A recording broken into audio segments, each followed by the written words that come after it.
Dios, te damos muchas gracias, Padre bendito, por este día. Gracias, Señor, por tus cuidados, tus bendiciones que derramas siempre, Señor.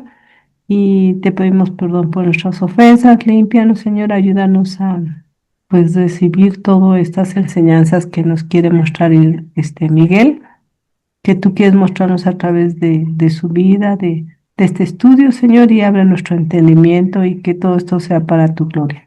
Te lo pedimos, haz que pronto se conecten los demás y todo esto te lo pedimos por Cristo Jesús. Amén. Amén. Bien, entonces recordemos que una de las cosas importantes que estábamos hablando de la cuestión de la iglesia, de la unidad de la iglesia, y cómo Satanás pues trata de apagar a la iglesia, trata de apagar la eficiencia en la predicación, como encendiendo sospechas, poniendo situaciones que desacrediten a las personas que están eh, exponiendo, también la sinceridad y la fidelidad de otros creyentes. Entonces nosotros tenemos que saber siempre en cualquier circunstancia adversa cuáles son nuestras motivaciones. Porque si tenemos falsas motivaciones, como celos o competencia, orgullo, o estamos siempre comparándonos, o caemos en el chisme o en la falta de perdón en cuanto a situaciones que nos sentimos ofendidos, puede convertirse todo esto en una estrategia de división. Y recuerden, una causa dividida pierde fuerza, una iglesia dividida pierde claridad, un matrimonio dividido pierde testimonio, una amistad quebrada por el orgullo puede convertirse en un dolor innecesario. Esa es la parte que terminamos de ver la vez pasada. Entonces ahora continuemos. Muchas veces nosotros creemos que estamos defendiendo la verdad cuando en realidad estamos protegiendo nuestro ego, nuestro orgullo. Por eso es tan importante examinarnos a nosotros mismos constantemente y, reitero, ver nuestras motivaciones, porque nuestras motivaciones pueden tener, o sea, pueden tener celos, competencia, envidia, como acabamos de decir, y esto lógico va a traer problemas. Pero el fondo siempre es ese. Entonces, ¿cuál sería el consejo? Ante cualquier situación adversa en nuestras relaciones, ya sea en nuestra familia, en nuestro trabajo, en la iglesia, siempre es primero examinarnos a nosotros mismos y ver si estamos nosotros tal vez provocando a la persona. Por ejemplo, a mí me tocó ver que muchas veces en un matrimonio, de que tenían problemas de comunicación, el esposo, por ejemplo, encargaba ciertas cosas a la esposa y a ella se le olvidaba. Y decía, es que le encargo esto y no lo hace o se le olvida, etcétera. Y eso fríamente es una agresión pasiva. Entonces a veces las personas no pueden defenderse, no pueden hablar, pero reaccionan de otra manera. Pero siempre recuerden, a toda acción corresponde una reacción. Y si nosotros no arreglamos esto de fondo, primero en nosotros mismos, nunca vamos a poder tener victoria en nuestras relaciones, en nuestra iglesia, etcétera. Ya que cuando tú conoces exactamente cuál es tu situación y si tuviste motivaciones falsas, las arreglas, el conflicto se acaba. Porque en tu relación con los demás ya no va a imperar el juicio, el resentimiento, etcétera, sino la misericordia. Ese es un punto muy importante. Entonces, a veces nosotros creemos que estamos siendo firmes cuando solo estamos resentidos. Podemos creer que estamos discerniendo las cosas correctamente cuando tan solo hay sospecha en nosotros. O sea, estamos sospechando sin amor. Por eso es que dice que la palabra que el amor cubrirá multitud de pecados. El amor cubrirá todas las faltas. Siempre el amor es lo primero. Y entonces las muchas aguas no podrán apagar el amor, ni lo ahogarán los ríos. Si diera el hombre de todos los bienes de su casa por este amor, de cierto lo menospreciarían. Quiere decir que el amor no siempre va a ser correspondido, pero cuando se ama, entonces siempre la relación hacia los demás es correcta. Por eso es que en términos generales, aunque vamos a ver a detalle todavía muchos aspectos, la armadura de Dios responde a todos estos frentes que podemos tener en nuestra vida cristiana. El cinturón de la verdad confronta la mentira. La coraza de justicia protege el corazón de una vida doble. El calzado del Evangelio de la paz estabiliza el caminar en Cristo. El escudo de la fe apaga los dardos encendidos, que es prácticamente la parte que estamos ahorita, en la que estamos ahondando más. El yelmo o el casco de la salvación protege la mente con la certeza de lo que Dios ha hecho, con la certeza del amor de Dios, con la certeza de la salvación, cuando hemos sido honestos en nuestro arrepentimiento y hemos puesto nuestra fe en Cristo. Y la espada del Espíritu, que es la palabra de Dios, es la arma ofensiva y podríamos decir, es la que corta el engaño.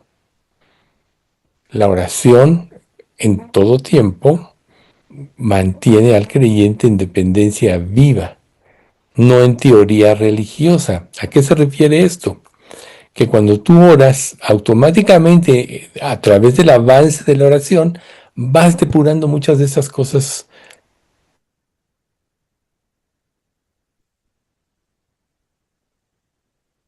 No a ti, no debías tú también perdonar a otros, que si Cristo ha tenido paciencia en tus debilidades, ¿por qué no tener tu paciencia? Nunca una acción hacia otra persona debe ser destructiva, sino para edificación, para ayuda. Por ejemplo, Job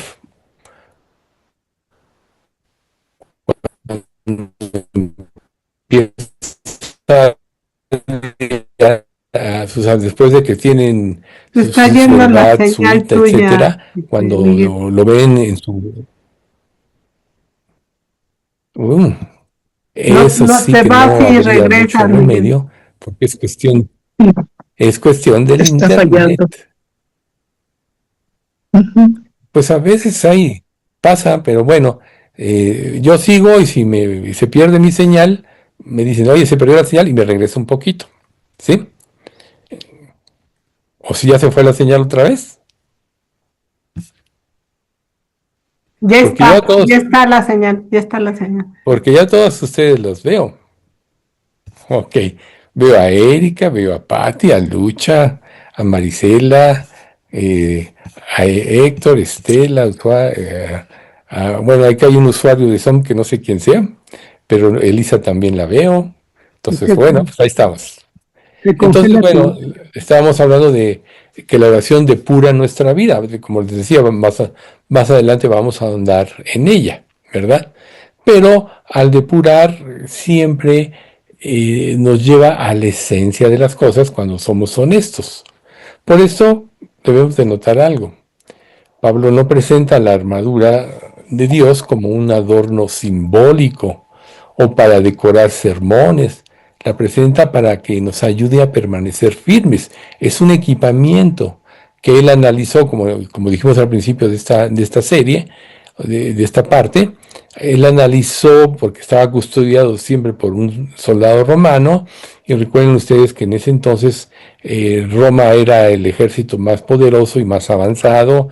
Tenían la espada de dos filos, la macaira, que era muy ágil y le daba mucha ventaja en las batallas. Los enemigos tenían las espadas grandotas, que era la rompalla, cosas de ese tipo.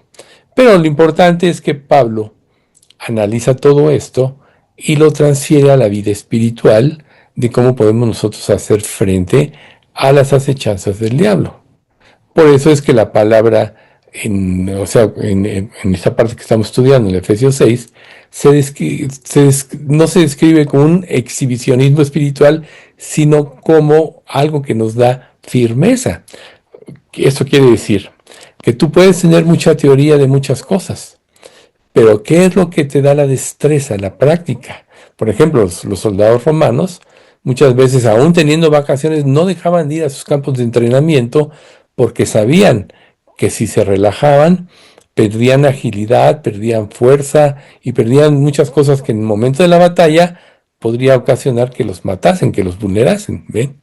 Entonces, el hecho de estar firmes en el día malo, el hecho de resistir al diablo implica no retroceder, no abandonar la fe por más difícil que esté en nuestra vida, no negociar la verdad, esto es minimizarla. Bueno, dije esta mentirita, pero todo el mundo miente, por ejemplo, ¿no? Sustraje esto, pero bueno, luego lo voy a devolver. Hoy me voy a tomar unas vacaciones de leer, y entonces es cuando tu mente queda expuesta a la mentira, por lo que nosotros no debemos de ceder terreno nunca en nuestras vidas. Acuérdense del ejemplo de la cuesta en patines. Mientras tú vas ejercitándose, vas avanzando. Pero si tú te paras, no te quedas ahí y luego regresas, sino que te regresas por la misma inercia. Así es la vida cristiana. Entonces nosotros no debemos dejar que el enemigo, el diablo y sus ángeles, este mundo, convierta una presión, o sea, se convierta en una presión en nuestras vidas que nos lleve a una derrota espiritual. Por eso Santiago dice: someteos a Dios, resistid al diablo y huirá de vosotros. Santiago 4:7. Entonces, muchos quieren resistir, pero sin someterse a Dios. Quieren autoridad sin rendición de su voluntad a Dios y de su vida. Quieren victoria sin obedecer todo lo que Dios les muestra en la palabra de Dios. Quieren reprender al enemigo mientras mantienen puertas abiertas al pecado.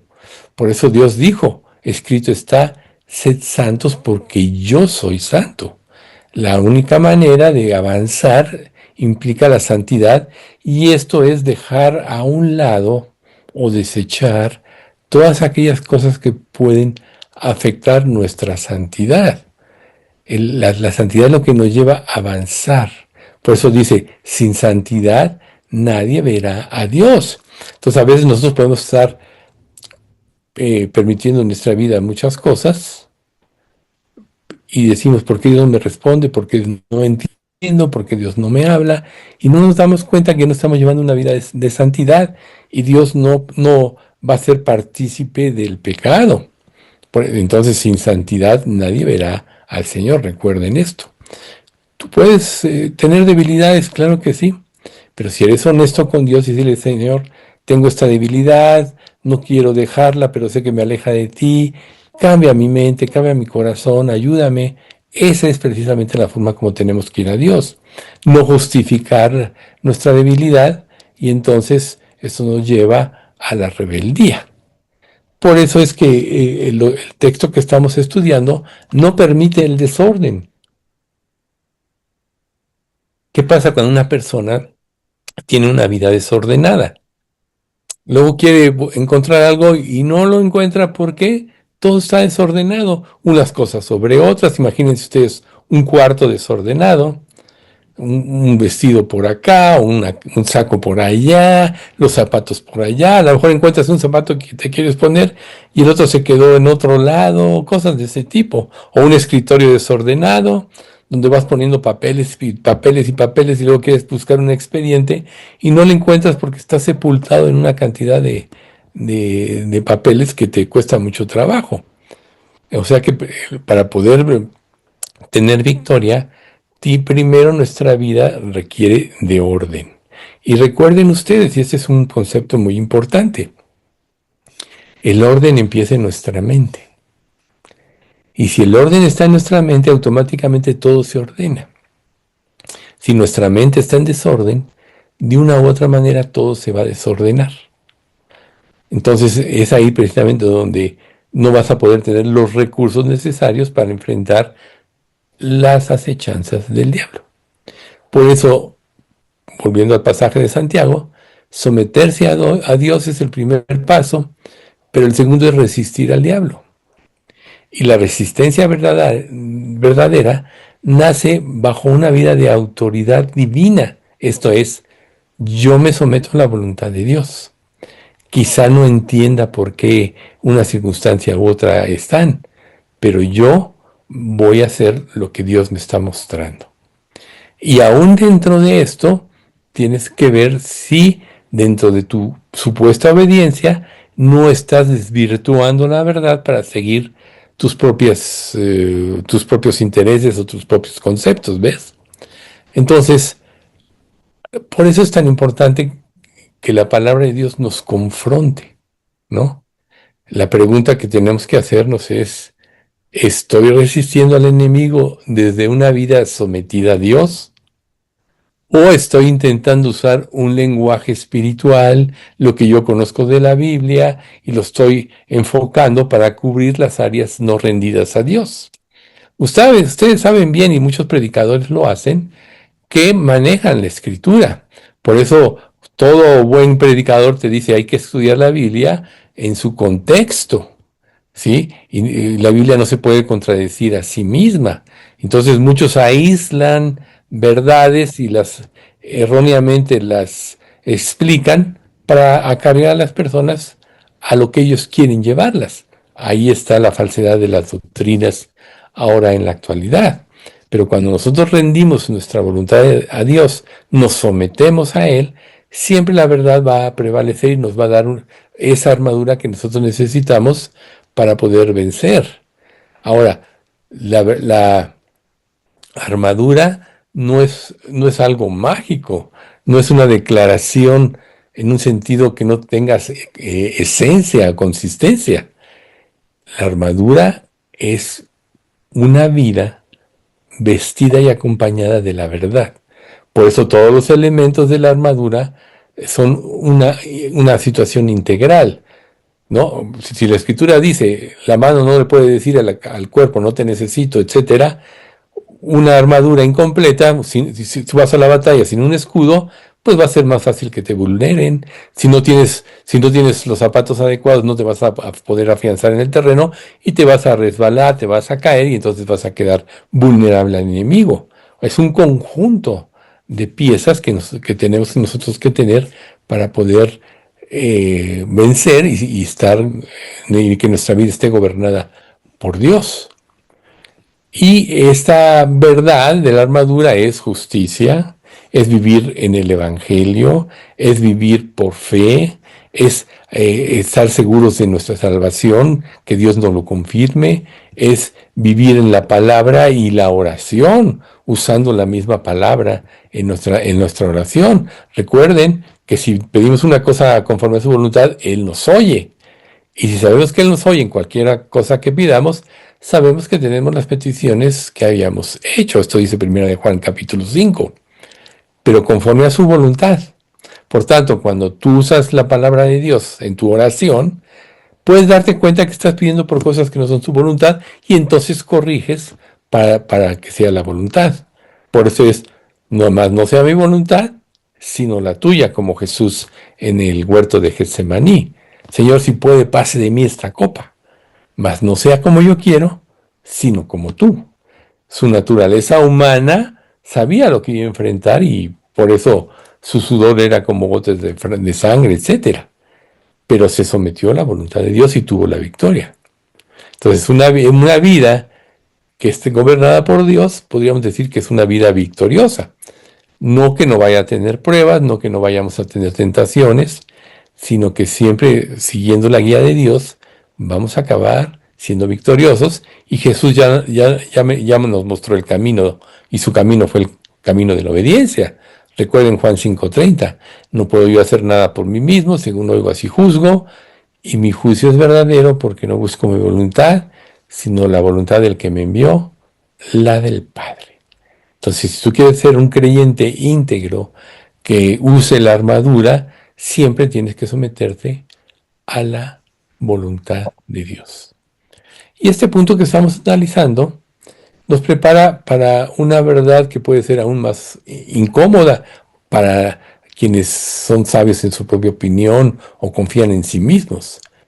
Esta verdad es el ser humano por sí mismo no puede ganar esta batalla. No puede. Como muchas veces hemos explicado, Satanás y sus demonios son seres celestiales, no los vemos, no conocemos sus estrategias y bueno, gracias al estudio de la palabra hemos ido conociendo con los dardos de fuego las estrategias del diablo. Hemos visto que sus ataques son los mismos, solo cambia el matiz. Entonces cuando conocemos la esencia de sus ataques, podemos defendernos, pero siempre en la dependencia de Dios. No importa cuánto fuerza de carácter tenga un creyente, no importa cuánta educación posea, ni cuántos libros haya leído, ni todo lo que haya estudiado, no importa cuánta disciplina aplique a su vida, ni cuánta experiencia religiosa tenga o haya tenido en el pasado, sin el poder del Señor, el corazón es vulnerable. Y de ahí este pasaje que todos conocemos. Engañoso es el corazón más que todas las cosas y perverso. ¿Quién lo conocerá? Porque el corazón es vulnerable. Ahí están las emociones, ahí están los deseos, ahí están las rebeliones, ahí están las cosas no entregadas que sabemos que tenemos que entregar. Por eso Pablo en Romanos 7 afirma que en su carne no mora el bien. Vamos a leer Romanos 7, 18 al 21, que dice de la siguiente manera: yo sé que en mí, esto es, en mi carne, no mora el bien, porque el querer el bien está en mí, pero no el hacerlo, porque no hago el bien que quiero, sino el mal que no quiero, eso hago. Y si hago lo que no quiero, ya no lo hago yo, sino el pecado que mora en mí. Así que, queriendo yo hacer el bien, hallo esta ley, que el mal está en mí. Y muchas veces yo he puesto este ejemplo y yo creo que todos lo entendemos y lo conocemos. ¿Por qué naturalmente nos atrae el pecado a todos los seres humanos? Si Dios es santo, si Él nos creó a su imagen y semejanza, si Él nos ha dado su palabra y su guía y nos quiere llevar a la santidad, ¿por qué tenemos estas luchas diarias? Porque de alguna manera nuestra mente todavía no está transformada totalmente, ¿ven ustedes? Por eso nos atrae el pecado. Ponte a pensar qué tanto te atrae el pecado en tu vida y qué tanto te atrae la santidad. Y equilíbralo a ver. Y te vas a dar cuenta de las luchas. Por eso engañoso es el corazón. Tú no puedes confiar en tus emociones, en tus sentimientos, sino en lo que la palabra de Dios dice. Recuerden Santiago 1:25. Mas el que mira atentamente en la perfecta ley, la de la libertad, y persevera en ella, no siendo oidor olvidadizo, sino hacedor de la obra, éste será bienaventurado en todo lo que hace, no siendo oidor olvidadizo, sino hacedor.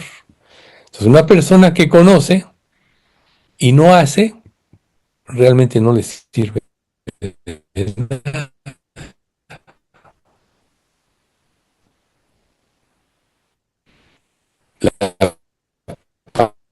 La palabra te lo dice. Todos tenemos conocimiento. Edifica. ¿Ven ustedes? Sean vuestras cosas hechas con amor. Entonces, el amor cubrirá multitud de pecados, el amor cubrirá todas las faltas, y ese amor es el amor de Dios, dado en la cruz, lo que nos constriñe a vivir para Él, como dice en 1 Corintios 5, 17 y 18, ¿no? El amor de Cristo nos constriñe, pensando eso, que si no murió por todos, luego todos murieron. Y por todos murió, para que los que viven ya no vivan para sí, sino para aquel que murió y resucitó por ellos. Entonces la fuerza del amor la gratitud por lo que Jesús hizo en nosotros, por nosotros en la cruz, es lo que nos lleva a la verdadera obediencia. Pero si nosotros usamos nuestra mente, siempre va a surgir la rebeldía, siempre va a surgir el sentido de autocomplacencia. Por eso cayó Israel cuando confió en sí mismo. Por eso cayó Pedro cuando sobreestimó su propia lealtad. Señor, yo no te dejaré, pase lo que pase. Y Jesús le dice, hoy antes de que el gallo cante 2 veces, negarás 3 veces que me conoces. Y cuando sucede, sale y llora amargamente. Y claro que se arrepintió y por eso Dios lo restauró. Judas lo traicionó y no se arrepintió, por eso se suicidó, tomó su vida en sus manos, ¿no? Entonces ahí vemos los dos tipos de personas, el ladrón que lo cachan y se arrepiente porque no fue tan hábil para que lo cacharon, o el ladrón que lo cachan y dices que hice mal. Ahí está la diferencia. Y a lo mejor en tu relación con Dios tú puedes estar en este tipo de circunstancias. Por eso es tan importante asimilar estos conceptos y que nos quede claro, la autosuficiencia es una de las puertas más peligrosas que nos lleva a la derrota.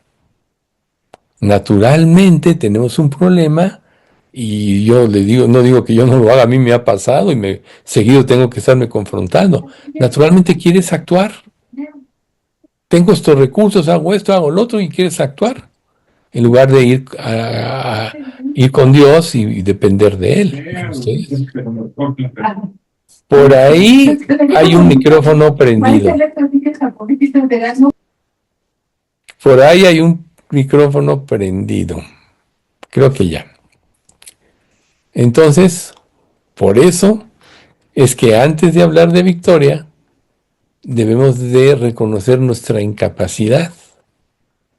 Antes de hablar de resistir, debemos reconocer que necesitamos ser fortalecidos por Dios, por el Señor y por el poder de su fuerza, como dice Efesios 6.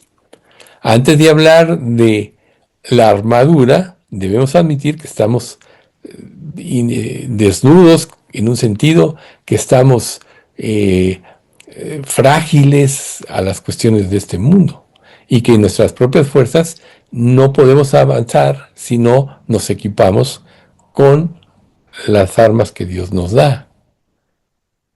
Tenemos que reconocer que estamos expuestos, volviendo al punto. Tenemos un enemigo que no sabemos cuáles son sus estrategias, que no vemos, no sabemos sus planes ni cómo funciona, que es más inteligente que nosotros, que tiene una experiencia sumada de años. Pero la diferencia, pero el creyente tiene la victoria porque Dios ya le dio la mente de Cristo, ¿ven ustedes? Y la mente de Cristo debe de crecer para desenmascarar al diablo. Y ahí recuerden ustedes la tentación en el desierto. Dios dijo, sí, pero Dios también dijo, ¿verdad? O sea, como el diablo usó la escritura para tentar a Jesús y Jesús con la misma escritura derrumbó todos los argumentos del diablo y pudo salir victorioso. Y se ve que planeó bien su estrategia, ¿verdad? Entonces, la palabra de Dios no solo revela que el enemigo tiene un plan terrible de destrucción, de que no vayamos a Dios o que si ya estamos en Cristo, no seamos victoriosos. Revela que la fuerza humana es insuficiente para enfrentarlo, para contrarrestarlo. ¿Ven ustedes? Solo cuando la verdad expresada a través de su palabra hiere nuestro orgullo, nuestra autosuficiencia, nuestros falsos motivos, etcétera, estaremos listos para entender cómo es la protección del Señor. Y cuando ustedes duden, recuerden Mateo 28:20. He aquí yo estoy con vosotros todos los días hasta el fin del mundo. Amén. Una vez que estás en Cristo, Él no te va a dejar. Por lo que, antes de hablar de obtener la victoria, la Escritura siempre nos va a llevar a enfrentar nuestro orgullo. nuestro orgullo religioso. A veces nosotros creemos que por lo que ya tenemos, ya lo dominamos todo. Y entonces caemos en el pecado de la autosuficiencia. Y eso nos impide discernir correctamente la voz de Dios. El orgullo. Por eso es que para que una persona se convierta, tiene que arrepentirse, porque al arrepentirse abate su orgullo. Si no, nunca se va a arrepentir de verdad.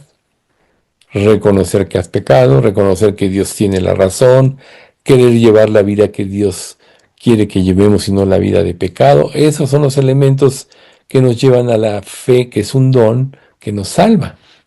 Por eso en Colosenses 2:20 al 23 dice, pues si habéis muerto con Cristo en cuanto a los rudimentos del mundo, ¿por qué, como si vivieses en el mundo, os sometéis a preceptos tales como no manejes, ni gustes, ni aun toques, en conformidad a mandamientos y doctrinas de hombres, cosas que todas se destruyen con el uso?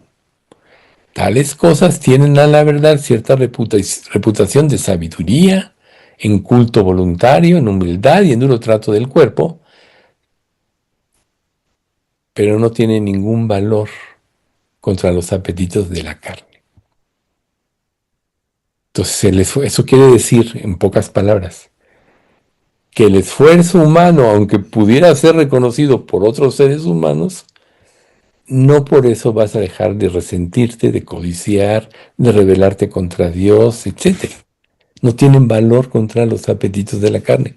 Se necesita, como veíamos, un cambio de corazón. Y una vez que estamos en Cristo y que Dios ya nos dio un corazón sensible a su voz, a su voluntad, tenemos que nutrirnos con la verdad para fortalecerlos. Cuando vivimos en la verdad y la mentira, o en las luchas en que si me entrego o no, Santiago también te lo menciona en el capítulo 1. El hombre de doble ánimo es inconstante en todos sus caminos. Ahora sí me entrego porque me amanecí con optimismo y mañana estoy derrotado porque se me viene el mundo encima y no puedo confiar en Dios.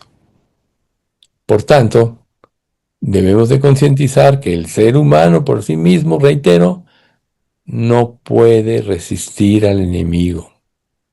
No puede sostenerse con pura disciplina humana. No puede vencer con carácter natural. No puede protegerse con inteligencia natural. La experiencia no le vale de esto. No puede vencer con un temperamento fuerte o con una tradición espiritual. No puede por sí mismo. Y mientras esta verdad no nos humille, todo lo que Efesios 6 nos revela de la armadura divina estará sonando como una metáfora inspiradora en lugar de una necesidad urgente. O sea, ¿cuándo son los periodos en los que nosotros más buscamos al Señor, más nos entregamos? Cuando las pruebas son más fuertes y cuando tenemos ese sentido de urgencia. Si nos dejamos llevar por la corriente de este mundo, pues claro que el mundo nos va a arrastrar. Por eso dice que el impío es como un mar en tempestad, que no puede estarse quieto y sus aguas arrojan cieno y lodo.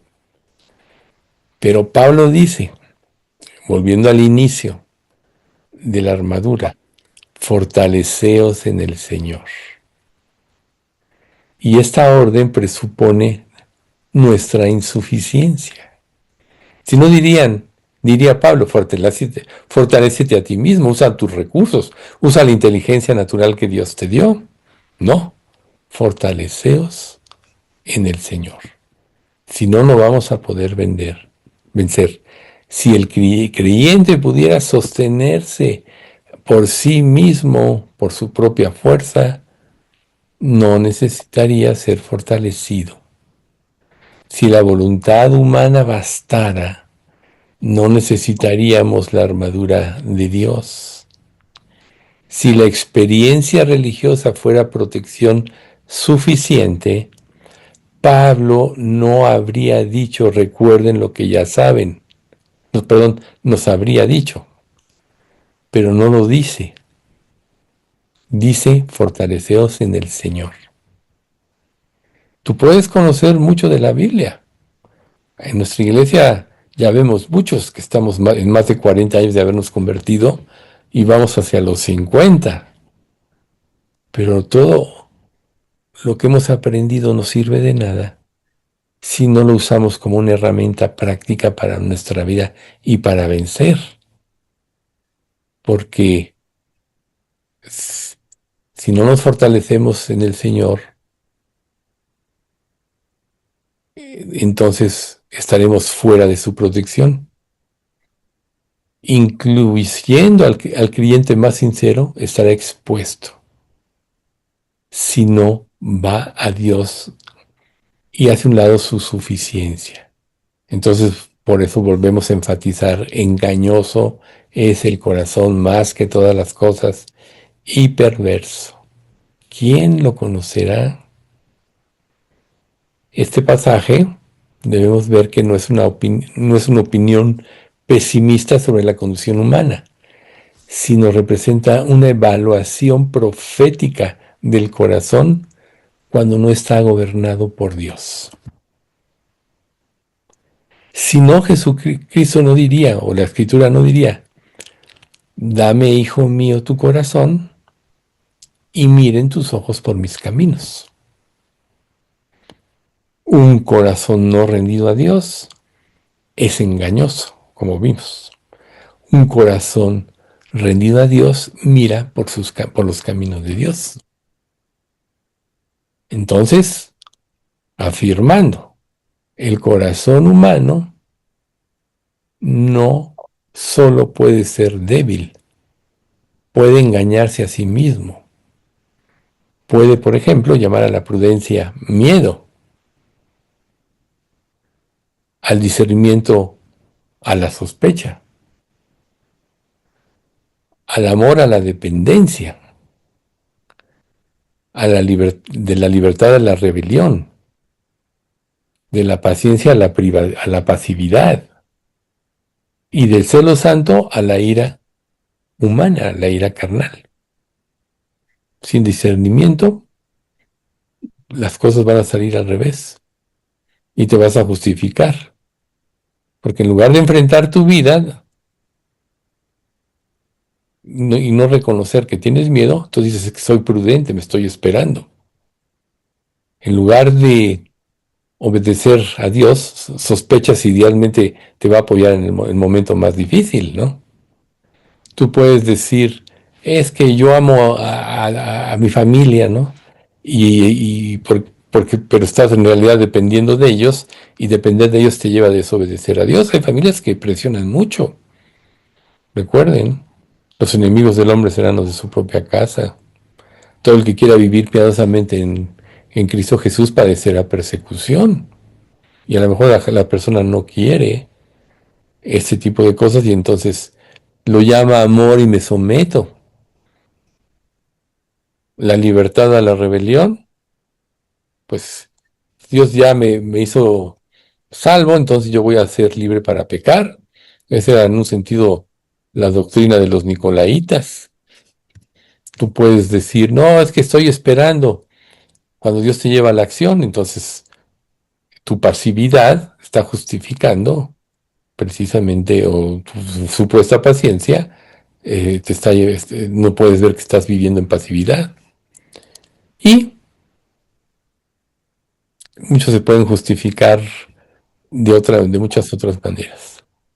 Entonces el peligro muchas veces no es que no creamos, sino que hay sospecha de si Dios nos ayudará o no. No es que no sepamos lo correcto, sino porque creemos demasiado rápido nuestras propias justificaciones. O sea, tú puedes darle un matiz de espiritualidad a tu rebelión.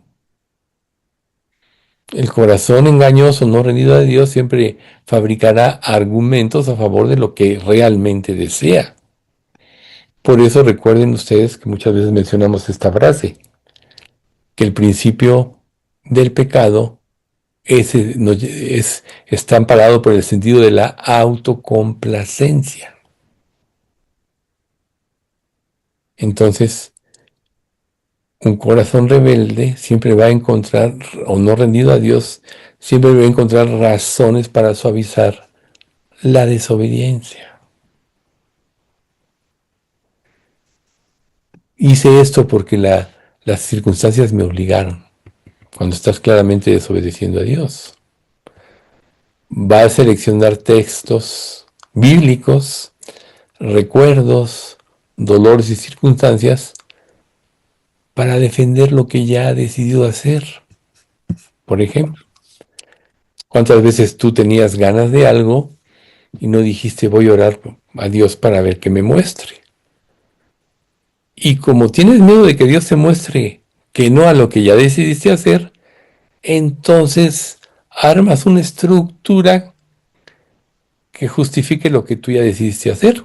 Eso se llama desobediencia, eso se llama un corazón rebelde. Y yo creo que todos hemos caído en este tipo de cosas. Algo que yo veía mucho es, oye, ayúdame en esto, pues voy a orar. Cuando en realidad la persona no quiere ayudar en esto a otro creyente, por ejemplo, ¿no? Y muchas cosas así pasaron. En lugar de decir, ¿sabes qué? No creo conveniente o no quiero ir contigo por algo. Pero siempre le damos un matiz espiritual a la negativa. Por eso es que la batalla espiritual no puede enfrentarse confiando ingenuamente en lo que sentimos en nuestro corazón. Y díganme ustedes, en cualquier cuestión que tú veas de la televisión, siempre haz lo que tu corazón te indique. Es una frase multimensionada por todos lados. Y ese es precisamente el argumento del diablo. Haz lo que tu corazón te indique para que te vayas al infierno, o para que te salgas del camino de la santidad, o para que te rebeles contra Dios, o para que desacredites a Dios. Porque si Dios es soberano y Él es verdad, cuando ya Dios te hizo entender una verdad espiritual y tú la desobedeces, estás poniendo tu pensamiento por encima del de Dios. Piénsalo. Aunque no lo digas de esa manera. Si Dios, que es el ser más inteligente que hay, que hizo el universo, que lo sostiene la creación con la palabra de su divino poder y que todas las cosas las planeó desde antes de la fundación del mundo, te dice algo y no lo obedeces, es porque tú crees que eres más inteligente que Él. Y muchos de nosotros deberíamos de reconocer que ese es un pecado en el cual tenemos que arrepentirnos. Entonces, la batalla espiritual nunca podrá enfrentarse confiando ingenuamente en lo que nuestro corazón nos dicte o en lo que sentimos. La Biblia nunca nos llama a seguir el corazón como autoridad final, nos llama a rendirlo al Señor. Por eso es que Pablo, en Romanos 7, donde habla de que precisamente el mal está en él, lo dice en 7:18, y yo sé que en mí, esto es en mi carne, no mora el bien, porque el querer el bien está en mí, pero no el hacerlo. El apóstol no está diciendo que el deseo de obedecer sea inútil. Está mostrando que el deseo por sí solo no tiene suficiente poder para producir la obediencia. Por eso tenemos que someternos a Dios. Hay una distancia muy dolorosa entre querer el bien y el hacerlo. Entre reconocer la verdad y caminar en ella. Entre decir, Señor, te amo, y permanecer firme cuando la presión llega. Recuerden ustedes que las presiones que a veces Dios permite o frecuentemente Dios permite en nuestra vida son necesarias para que se manifieste lo que realmente hay en nuestro corazón.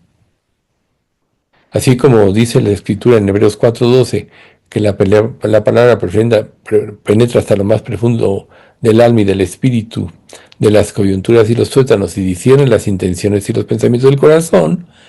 Muchas de esas cosas tú las tienes tan sepultadas dentro de ti que ni siquiera las entiendes. Pero la palabra de Dios hace que afloren. Y entonces cuando viene una prueba y se manifiesta lo que realmente somos, y Dios lo permite, entonces hay que acudir a lo que dice la palabra para pedir perdón. Esta es una de las razones por la que tantos creyentes viven frustrados, porque saben lo que deberían hacer, saben lo que deberían abandonar o dejar, saben por lo que tienen que orar, saben que deben perdonar, saben que deben resistir el pecado, saben que deben obedecer lo que ya Dios les mostró claramente, saben que deben de confesar su rebeldía, saben que deben de romper con ciertos hábitos que los separan de Dios, saben que deben ordenar ciertas relaciones, apagar ciertas voces, pero saber todo este tipo de cosas no es lo mismo que vencer. La victoria solo se da cuando Dios ilumina nuestro camino y lo seguimos. Pero la fuerza para vencer siempre va a provenir del Señor. Él del esfuerzo alcanzado y multiplica las fuerzas al que no tiene ningunas. Los muchachos se fatigan y se cansan, los jóvenes flaquean y caen, pero los que esperan en Jehová tendrán nuevas fuerzas. Levantarán alas como águilas, correrán y no se cansarán, caminarán y no se fatigarán. Isaías 40, 29 al 31. Ahí está. Solo en la fuerza de Dios podremos vencer. Por eso Pablo, cuando quiso que Dios le quitara el aguijón de su carne, le dijo: Dios, bástate mi gracia, porque mi poder se perfecciona en la debilidad. Entonces Pablo dice: por tanto, voy a depender más bien de mis debilidades, porque cuando soy débil, entonces soy fuerte. Y te digo un secreto: todos somos débiles. Por eso la Escritura te dice: el que cree es tan firme, mire que no caiga,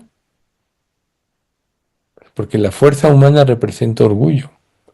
Pensar que vas a manejar el pecado y nada te va a pasar representa orgullo. Pero el conocimiento aplicado a nuestra vida ilumina el camino.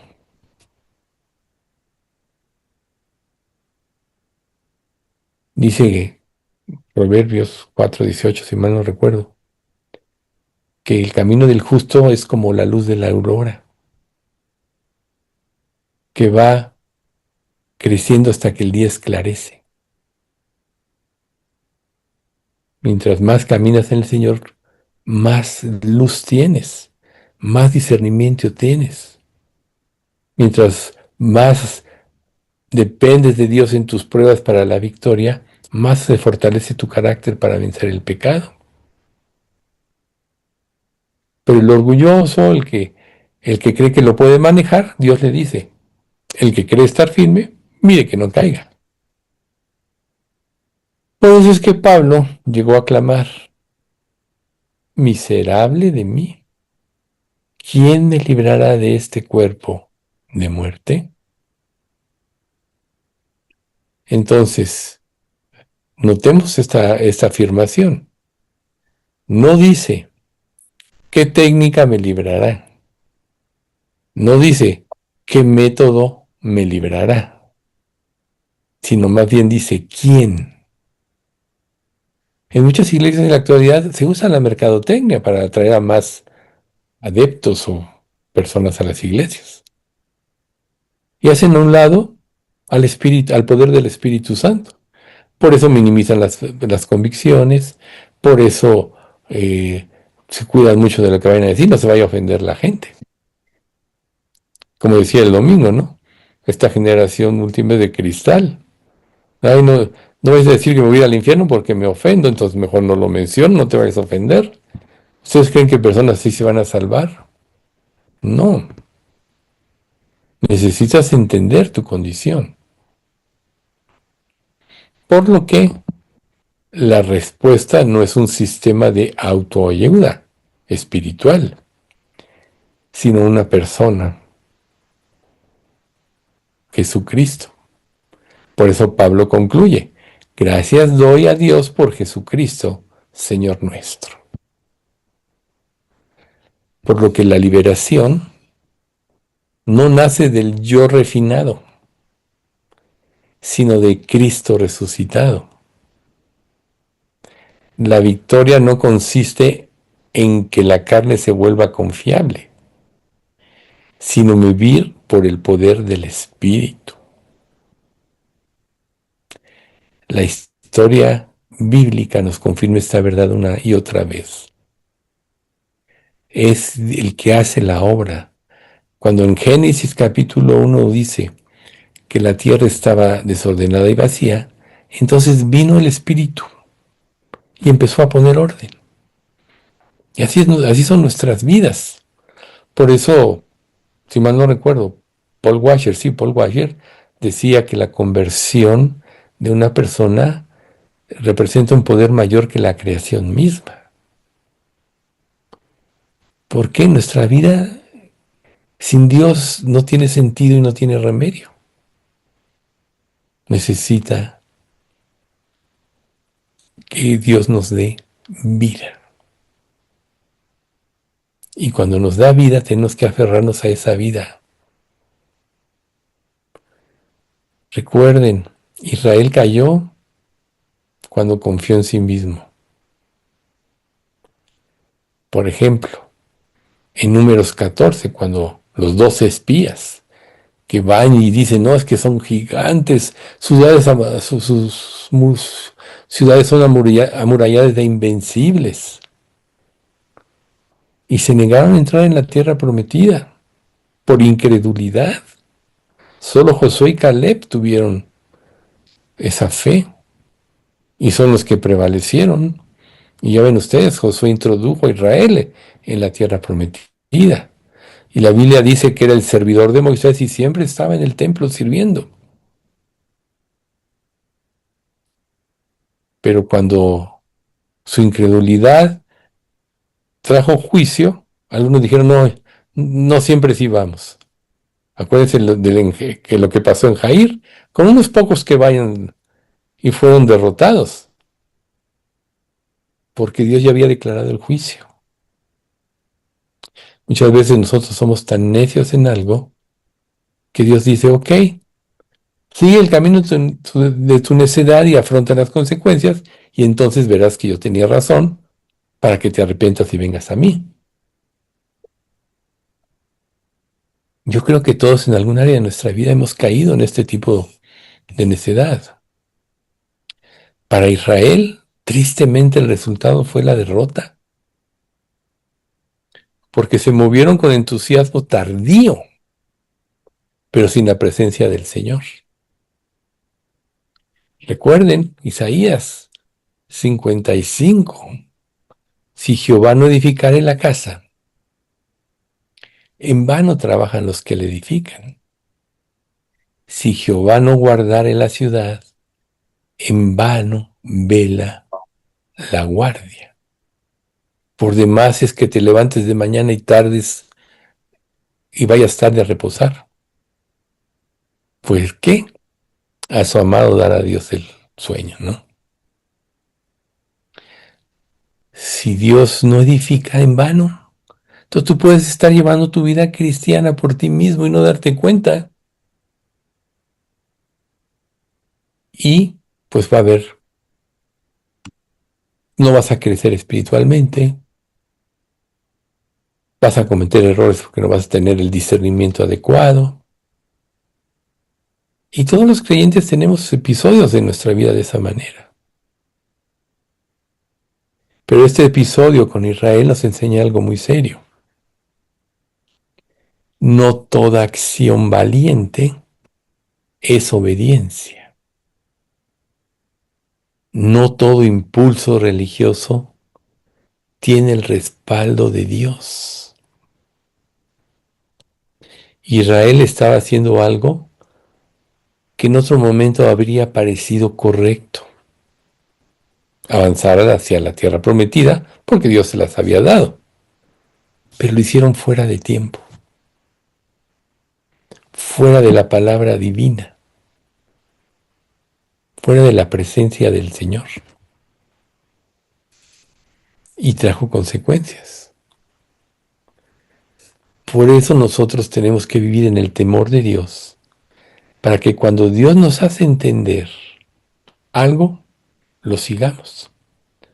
Porque si nos hace entender algo y no lo seguimos y después decimos, ah, sí, Dios tenía razón, va a pasar lo que le pasó a Israel y estarás fuera de tiempo. Cuando estemos en el cielo y Dios juzgue la obra de cada uno, como dice 1 Corintios 3, 13 al 15, la obra de cada uno será manifiesta, pues el día la declarará, pues por el fuego será probada y la obra de cada uno, cual sea el fuego, la probará, por el fuego será revelada. Ese día quizá veamos lo más que pudo haber hecho Dios si hubiéramos sido obedientes. Solo nos vamos a llevar una recompensa divina de lo que hicimos bajo su voluntad. Aquellas obras que Dios preparó de antemano para que anduviésemos en ellas, son las obras que están respaldadas por la voluntad de Dios. Nuestras propias obras se van a quemar. Por eso es tan importante morir cada día a lo que creemos que somos, pues, nuestro prestigio que sentimos que merecemos, para que entonces vayamos a la dependencia plena de Dios. No vaya a ser que salgamos avergonzados, como dice primera de Juan 2, al último. Y ahora, hijitos, permaneced en Él, para que cuando se manifieste tengamos confianza, para que en su venida no salgamos de Él, no nos alejemos de Él avergonzados. Sí, puede ser que Dios te diga, pudiste haber hecho esto y esto y esto si me hubieras obedecido, pero por la dureza de tu corazón, por seguir tus propios caminos, perdiste todo esto, todas estas recompensas eternas. Y como dice la Escritura, vas a ser salvo, aunque así como por fuego, ¿verdad? En 1 Corintios 3, 13 al 15. Ahí termina en el 15. Pero, ¿por qué no recapacitar ahorita? Porque cuando el pueblo de Dios, un creyente, actúa sin la guía de Dios, aún con situaciones aparentemente espirituales, aún, o sea, su valentía supuesta se va a volver presunción. ¿Cuál es la característica de alguien que cae en esto? Que quiere robarle la gloria a Dios, quiere el reconocimiento a Él y no darle a Cristo la gloria. Pero todo buen creyente sabe bien que en Él no hay nada y que las victorias de Cristo son para la gloria de Dios porque Él las produjo, porque Él inspiró, porque Él dio. Por, por lo que no debemos caer en este engaño. La fuerza humana, un carácter afable, elocuente, etcétera, puede parecer espiritual si viene acompañado de un lenguaje religioso. pero sin obediencia sigue siendo carne. Cuando yo era joven y siempre veía en los padrecitos apariencia de bondad, pero tú sabes que eso no es cierto, solo es una apariencia. Hay personas que son muy elocuentes, que pueden decir muchas cosas y manipular a la gente, pero eso no quiere decir que están diciendo la verdad.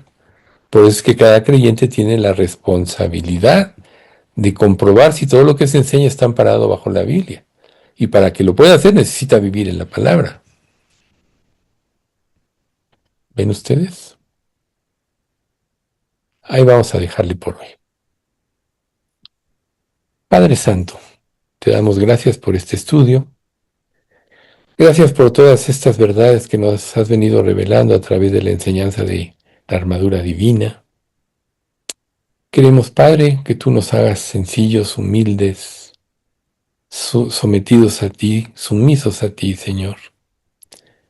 Que nuestro corazón siempre esté inclinado hacia tu voluntad y que tú sigas reformándolo para vivir la vida que tú quieres que vivamos por el ejemplo de Cristo.